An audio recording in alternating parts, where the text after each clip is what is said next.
তুমি না তওবা করেছিলে? তুমি না শুধুমাত্র আল্লাহর জন্য সবকিছু ছেড়ে দিয়েছিলে? বুঝতে পেরেছিলে কোথায় তোমার আসল ঠিকানা? ভুলে গেছো? আবার কোন পাপ তোমায় গ্রাস করে নিল?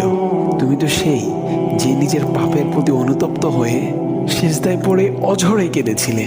তাহলে আবার কেন দুনিয়ার ধোঁকায় পড়ে গেলে? কেন ভুলে গেলে কোথায় তোমার আসল গন্তব্য? তুমি কি হার মেনে নিয়েছো নফসের কাছে? তুমি এত দুর্বল? ভুলে গেছো তুমি কার বান্দা? কে তোমার রব? তোমার রব তো সর্বশক্তিমান। সর্বশক্তিমানের বান্দা আবার কখনো দুর্বল হয় নাকি? মৃত্যু পর্যন্ত লড়ে যাও তুমি। শয়তানকে দেখিয়ে দাও তোমার ইমানের পাওয়ার।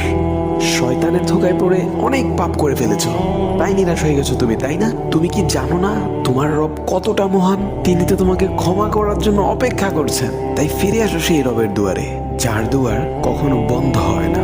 ভিডিওটি ভালো লাগলে একটি শেয়ার করে দিবেন, হয়তোবা আপনার একটি শেয়ারও কারো হেদায়েতের উসিলা বনে যাবে।